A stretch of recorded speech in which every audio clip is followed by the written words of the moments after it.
Hello everyone, and welcome to CRAMSURG, Clinical Research Appraisal and Methodology for Surgical Trainees, where we pick a paper fresh from the press on a hot general surgical topic.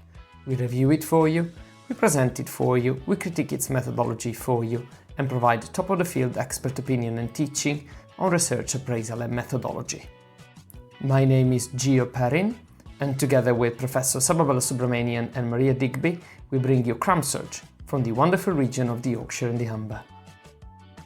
Welcome back everyone.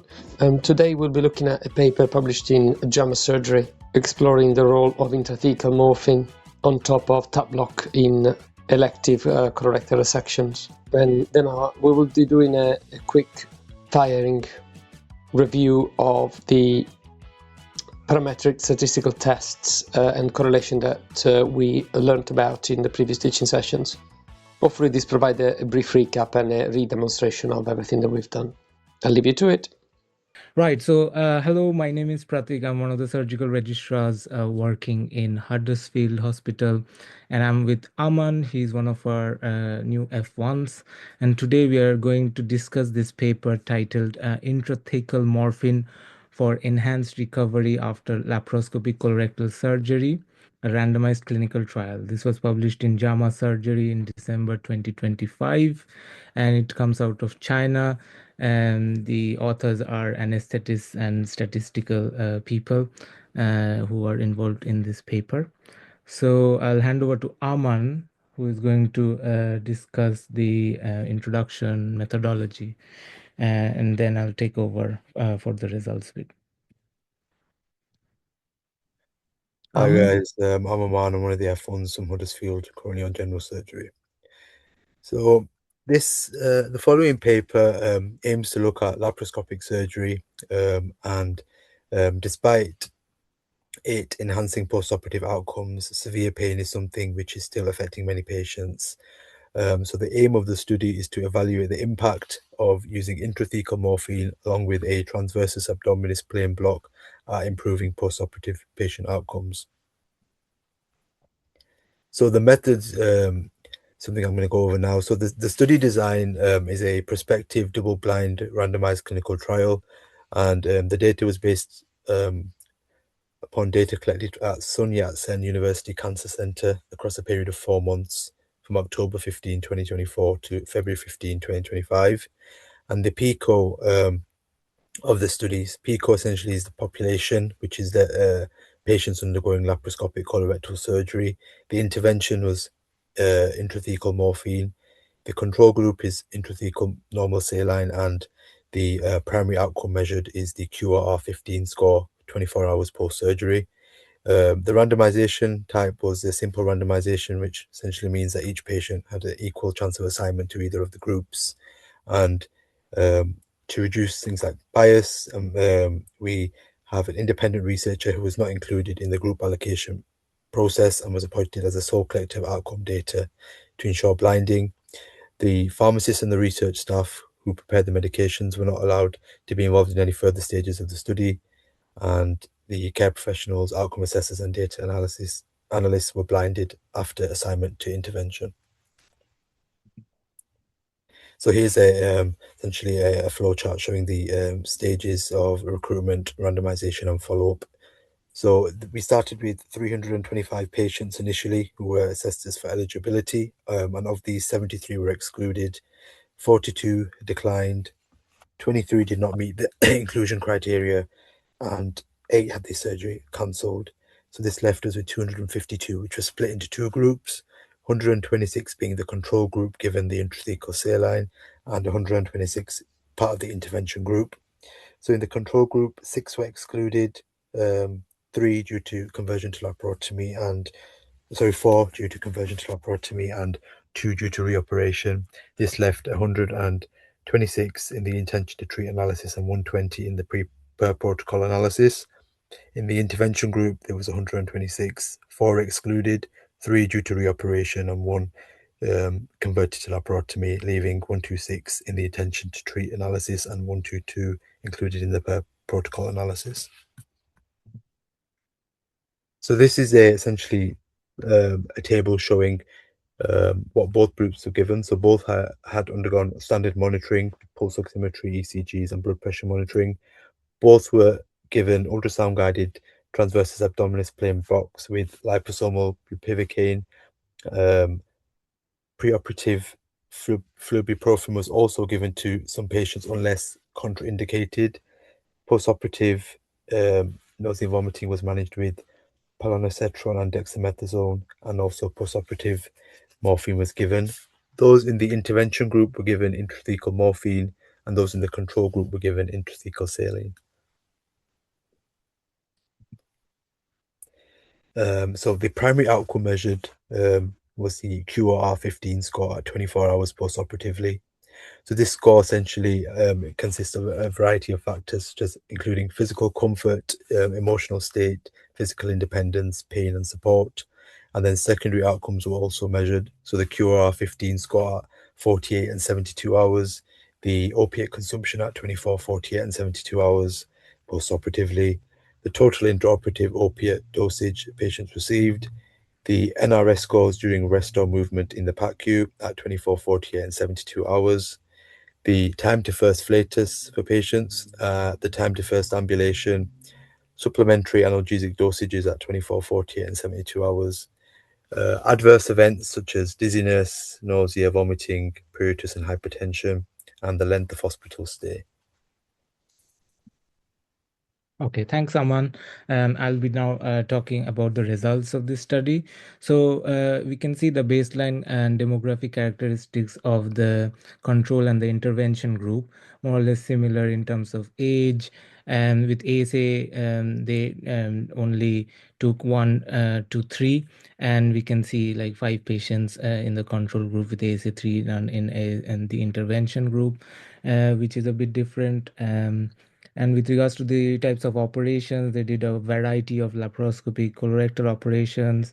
And interestingly, the intervention group had more sort of operations which had ileostomies formed than the control group, which could be seen as a little bit bigger sort of laparoscopic operation than just having ports after at the end of the operation.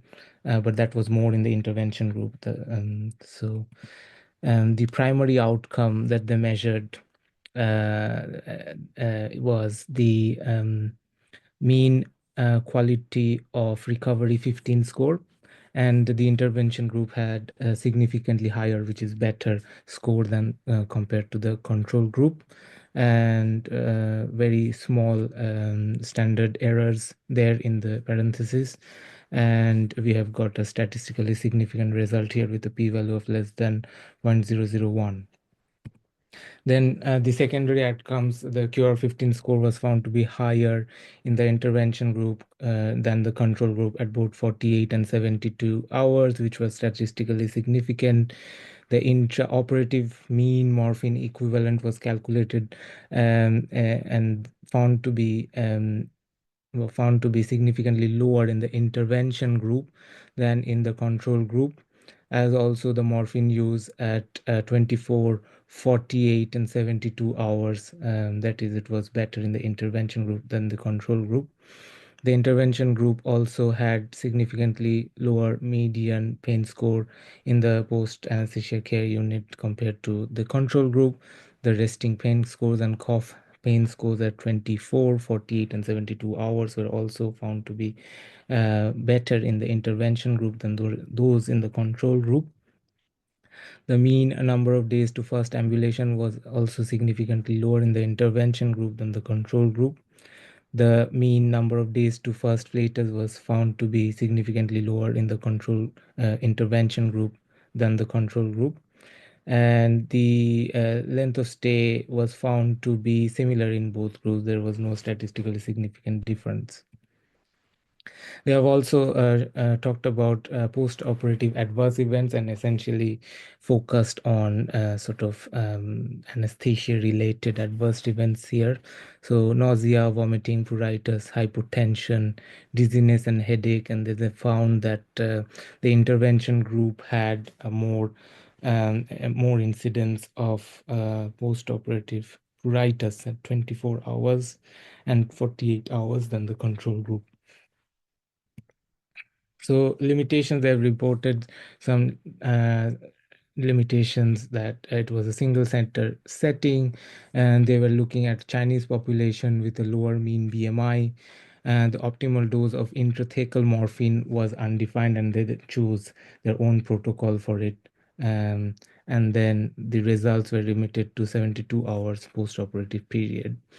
And we thought of any other kind of limitations. It was a very good study, but we thought that the flurbiprofen, which was not given to patients in which it was contraindicated, it wasn't mentioned later on how many patients on either groups missed this flurbiprofen, which could influence results, post-operative pain and recovery results in either group. And also, they did not mention when the questionnaires were filled. Was it real time? Was it by the patient themselves, or they had aid in doing that? Or was it a bit retrospective, which could influence the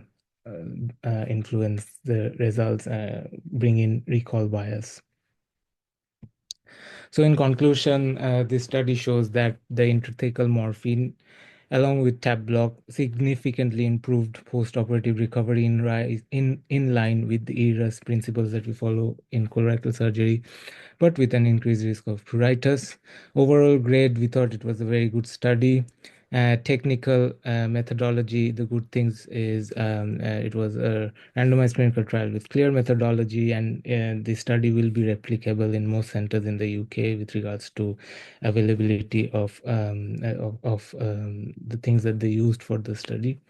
The bad things is a single center study, and the low average BMI, which in the UK we find that the average BMI tends to be a little bit higher for patients who will be having laparoscopic colorectal surgery. And from the clinical bits, we thought the good things were that this could inform change in practice if it is not practiced at the moment, or it could help in standardizing practice. And the bad things are the standardization of the dose of the intrathecal morphine is required. They made their own sort of protocol, but we don't have a standard dose in the literature yet, is what they mentioned. Thank you. That's from us. As usual, a brief summary of the discussion we've had about the paper. First of all, we discussed a few methodological issues that we felt needed highlighting. We started with the inclusion-exclusion criteria. The authors quite clearly say that they excluded patients that had the laparotomy or reoperation. However, they are then evidently included in the intention to treat analysis. We believe this to be just a misnomer. Those patients were obviously not excluded, were just not analyzed in a per protocol analysis. If they had been excluded, we felt that an exclusion after randomization in this context would have not been justifiable, as the patient did undergo the intervention explored, which is the resection. We also discussed the randomization methods. The authors states that they used simple randomization. However, this is in a one-to-one fashion, which in a pure simple randomization would not be possible. So we'll inquire to the authors about this. Furthermore, we discussed about the potential of a halo effect affecting the results of this study, and this is obviously always possible. And finally, we discussed about the clinical applicability of this. Overall, the feeling was that the standard of care that's most commonly provided is the intrathecal morphine rather than the tap block. Therefore, adding the intrathecal morphine would not necessarily be relevant in a context like this. Perhaps we would have been more interested in knowing if the tap block had anything to the epidural spinal injection. We'll highlight a few things to the authors, as usual. I'll leave it to the teaching session. Today we're going to review a few bits and bobs for statistical tests Particularly, we're going through a quick review of parametric tests and correlations. Usual disclaimers, I'm not a statistician or an expert in stat software, but I sort of play with stat software every now and again, and I kind of enjoy reading about statistics. This is a summary of what we have done so far.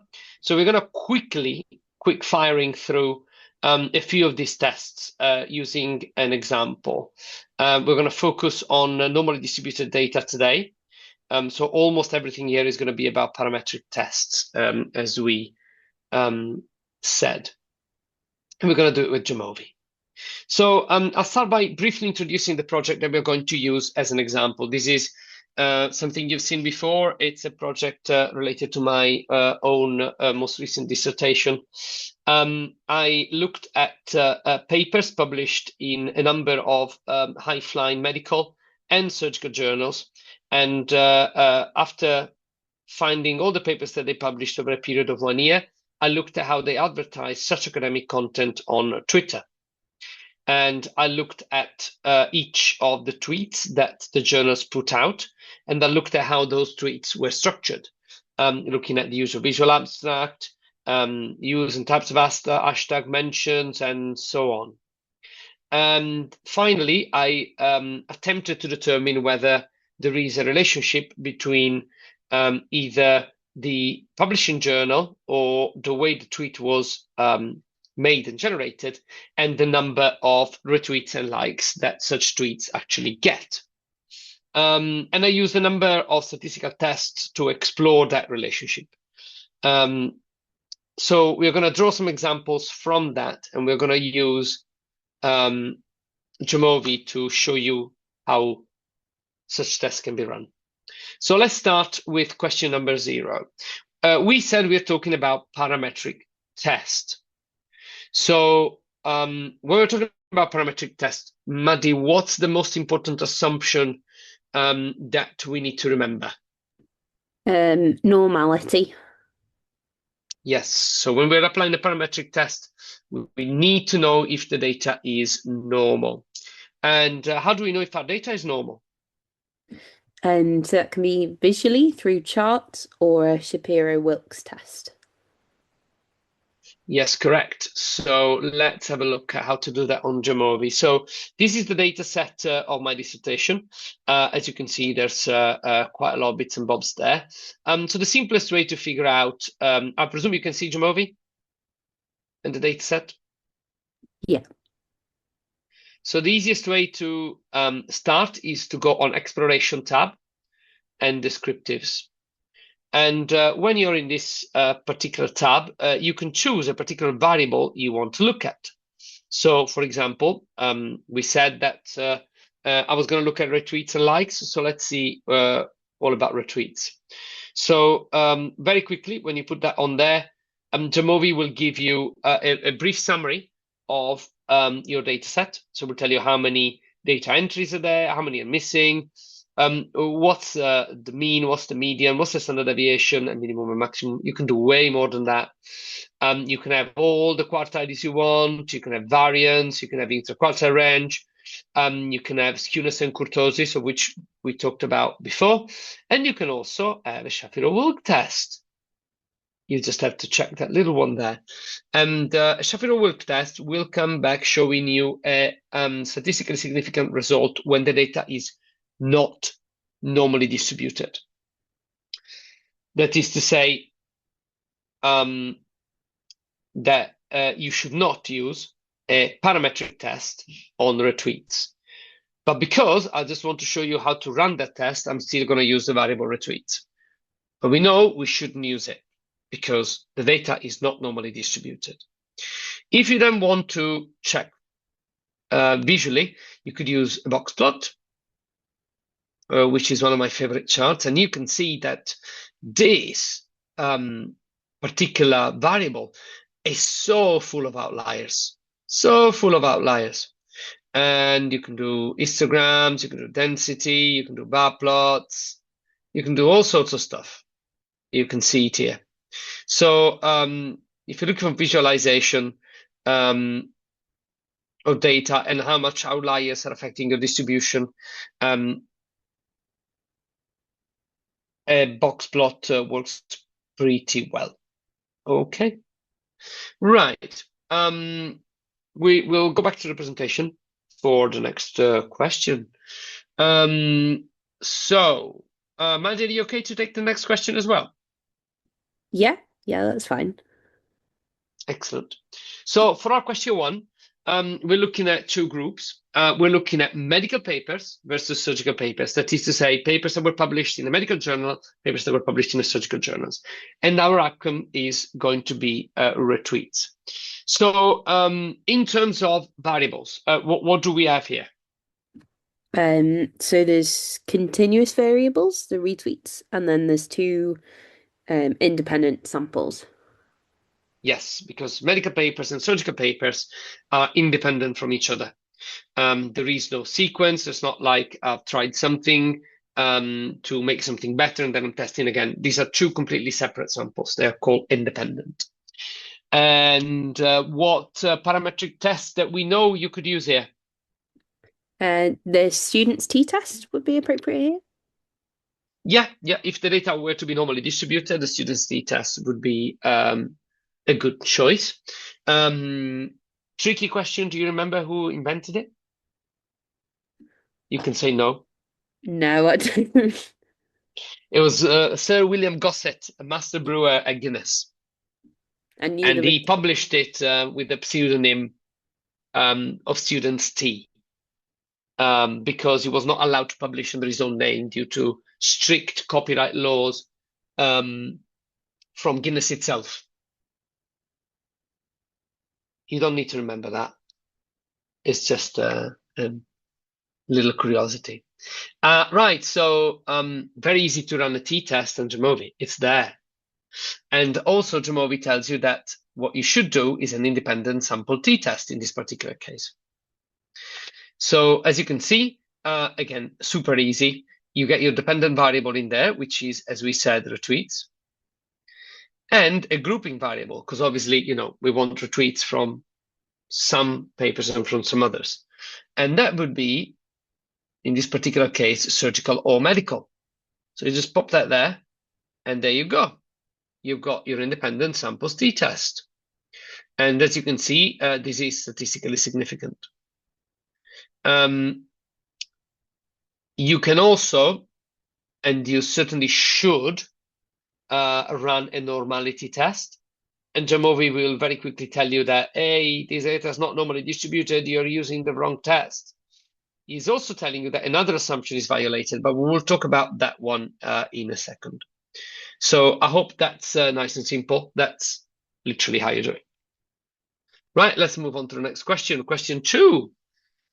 So Emily, are you okay to take this one? Yeah, that's all right.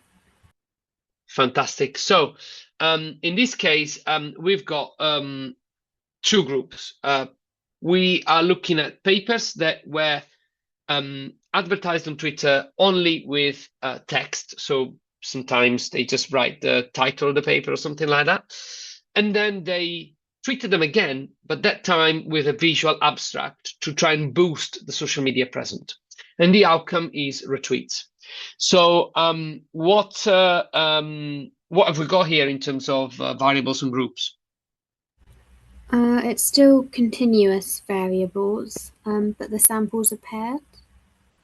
Yes, correct. The samples are paired because we have the same papers. They're published first as text only and then as a tweet with a visual abstract. It's kind of like testing patients a baseline when they're having their antihypertensive prescribed and then testing them after the antihypertensive. For each observation in one group, there'll be an observation in the other group. And they will be linked because they will be from the same patient. Kind of the same thing, yeah. So what test could we do here? Would that be a paired t-test? Absolutely. And again, easy as pie. You just go there, paired samples t-test, and you do exactly the same thing. And you put it there.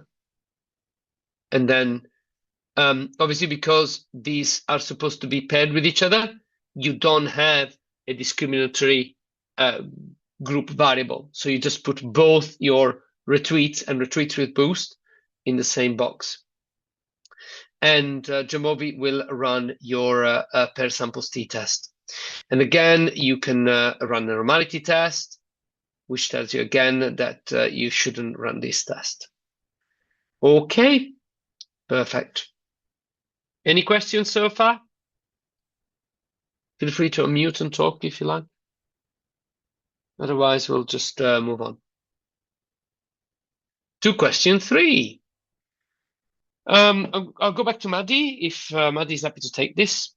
Yeah, go for it. This time we are going to look at papers from 6 different journals, all the journals that were included in this study. And the outcome is going to be retweets. So not 2 groups, but 6 groups. What have we got here? So that'd still be continuous variable, but independent samples and multiple groups. Yes. So what should we do? That would be an ANOVA. Yes. And another tricky question. Do you remember who described ANOVA first? I'm getting all the tricky questions today. Guy with the tiny glasses. Fisher. Fisher. The same as the Fisher exact test.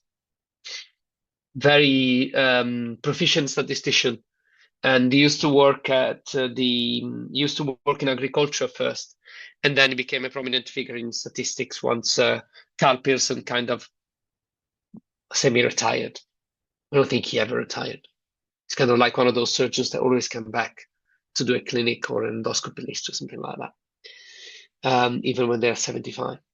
Okay, so let's see how to run an ANOVA. Again, Jamovi makes it very easy. It's there. So we're going to do as a, you can do it as a one-way ANOVA or ANOVA. Practically, they do the same thing.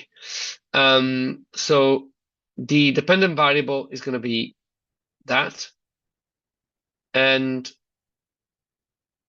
our grouping variable is going to be the different journal, which is a journal title. Boom. There you go. And there you got your one-way ANOVA. As you can see here, Jamovi has already done some corrections.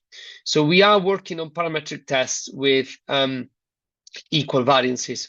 So we should use the Fisher one, if that makes sense.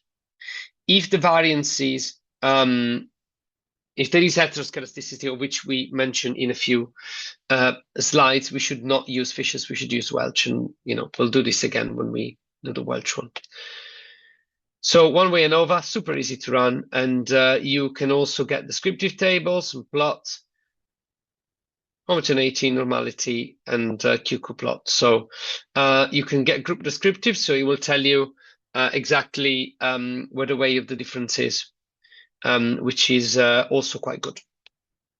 Excellent. Right. So question 4. Papers from different journals. Maddie, do you want to take this one as well? Although I pretty much gave you the answer already. This time we're looking at likes, not retweets. But in this case, the Leven's test as a p-value of less than 0.001. So will you remind me what the Leven's test is? The Leven's test is a test of homogeneity of the variances of different groups. Yes, that's absolutely correct. He looks at variances within different groups. The vast majority of tests, like ANOVA, for example, Fisher's ANOVA, they do assume that the variance between the different groups is similar. It doesn't have to be identical, but similar. That's called homoscedasticity. When there isn't homoscedasticity, you should not use Fisher's ANOVA. You should use something else. So we are in the same situation as before, pretty much. But this time, what should we use then? That'd be Welch's ANOVA, because the variances aren't homogeneous. Yes, correct. And we just saw how to do it. So you do it the same way as you do Fisher's ANOVA. You go on one way, and then instead of assume equal variances, you do don't assume equal. and it will give you the Welch's one.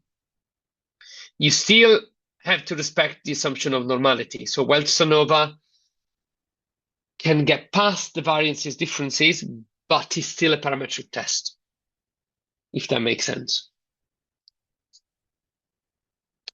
Excellent. And quick one, we're nearly at the end.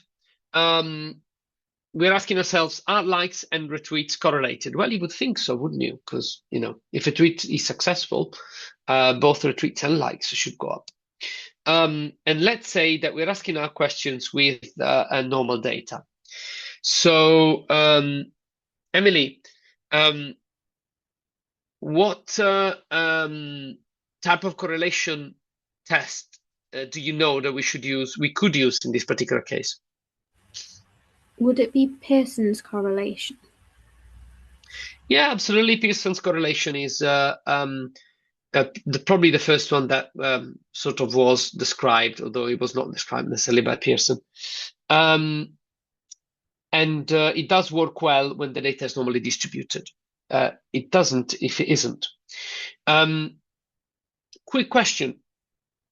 Does a statistically significant Pearson's correlation coefficient prove causation? No. No, absolutely not. Absolutely not. It doesn't prove causation. It just suggests that there is a link. It's not like likes are causing retweets or retweets are causing likes. In this particular case, it would be the quality of the tweet or the paper to cause both, but they might well be correlated. So let's see how to run this in Jamovi. Again, super easy. You go on regression, you do correlation matrix, and you pop in retweets and likes. And there you have it. You've got your Pearson's correlation coefficient, which is nearly 1, which suggests an almost absolute positive correlation and a statistically significant result. You can even have a correlation matrix, which will give you this beautiful plot, which again shows you how when one rises, the other one does as well. Bam, bam, bam, bam, bam. Super easy. You can also, if you really want to, for example, you're writing a paper, you can have your asterisks put there automatically by Jamovi and even a confidence interval. So yeah, that's super easy. And I think we are heading towards the last question. Emily, do you want to take this one as well? Is that all right? Yeah, that's fine. So we are in the exact same situation as before.